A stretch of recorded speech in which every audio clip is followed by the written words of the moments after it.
Hello and welcome back to East Coast Wagering. This Saturday is the biggest race day of the year at Thistledown Racetrack, highlighted by the Grade 3 Ohio Derby, going a mile and an eighth on the dirt for 3-year-olds. And in this field, we have 3 horses coming back out of the Kentucky Derby and a total field size of 8. The race prior, the Lady Jacqueline, has also come up pretty strong, including 3 graded stakes winners. So if you're interested, check that race out as well. But today I want to focus on the Ohio Derby itself. I'm going to break down the full field, I'm going to give you my analysis, and I'm going to give you my picks. I'm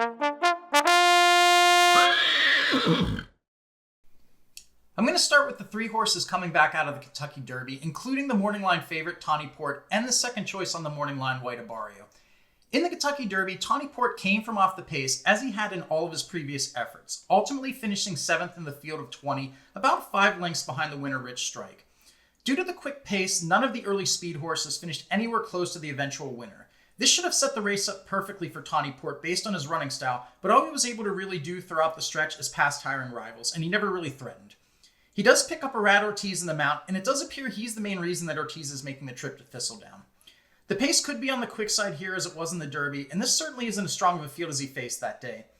His speed figures are competitive with the rest of these, and I understand why he is the morning line favorite, but I just don't think this horse is good enough to take it 3-1 based on how flat he ran in the Derby stretch in a race that basically set up perfectly for him. As I mentioned, he picks up Ortiz, but he'll be the 4th jockey to ride this one in his last 4 races. High turnover rate on a horse like that does not inspire much confidence in their chances. He's an underneath play for me based on the fact the pace could be quick, but I'm not going to be playing him on top of my bets. The second choice on the morning line is Waydabari, who finished a well-beaten 16th in the Derby after running wide the entire race. He tried to make a move entering the stretch, but had nothing left and faded badly. Most analysts agree this horse wanted no part of going a mile and a quarter, but he does cut back here to a mile and an eighth, which he has won at before in the Florida Derby.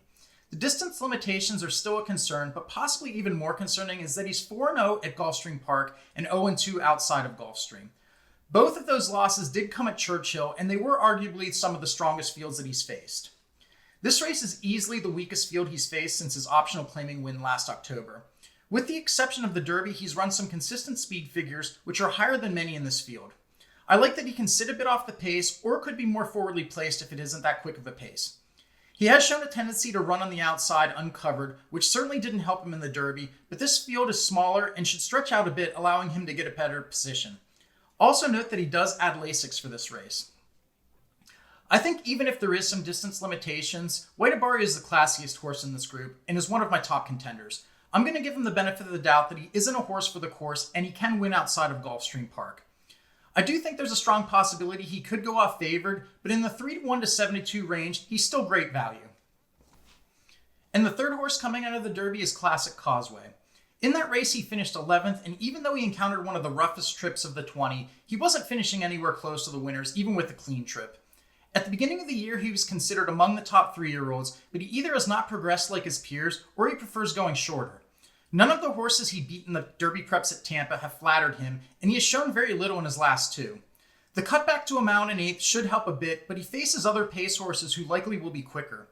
He does get the trainer change from Lynch to McPeak, so maybe that can help this one move forward, but I just can't recommend him based on his last couple races.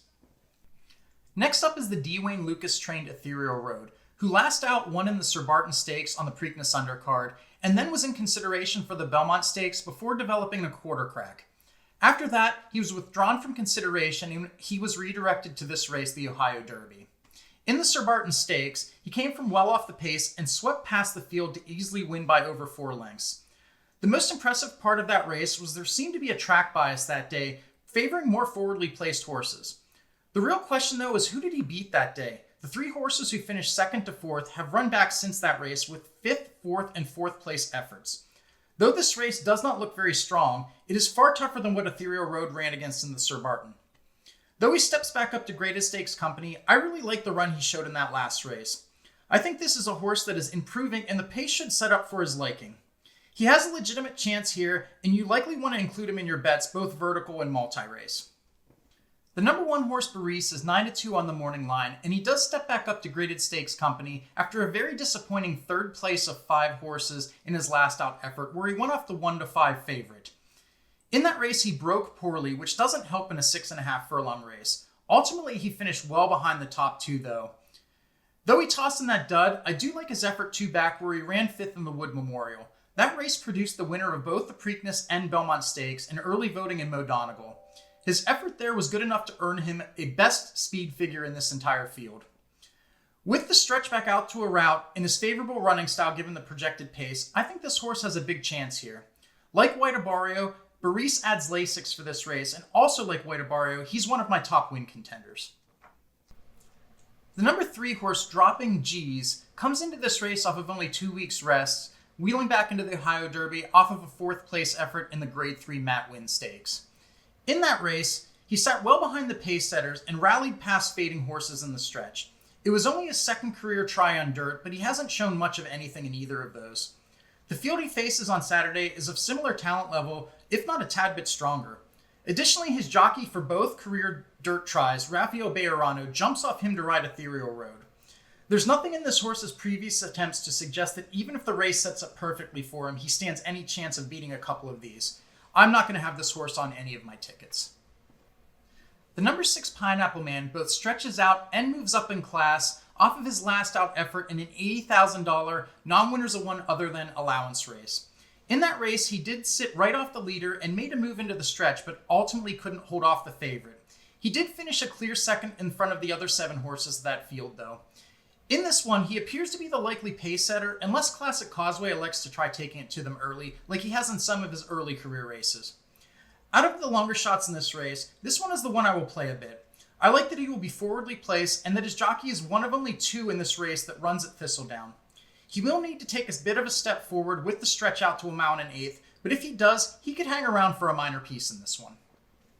And the final entrant is the number 2 Brigadier General, who comes in off a 4th of 5 place effort in a $120,000 non-winners of one other than allowance race at Churchill.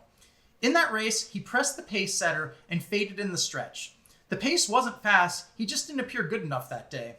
Maybe he moves forward a bit going slightly shorter, but he has 1 win in 8 lifetime races, and it took 7 tries to break his maiden. Some of the horses that beat him are respectable, but he just appears to be a notch below this group. There was some talk he was going to run in the Belmont, but they opted to come here instead.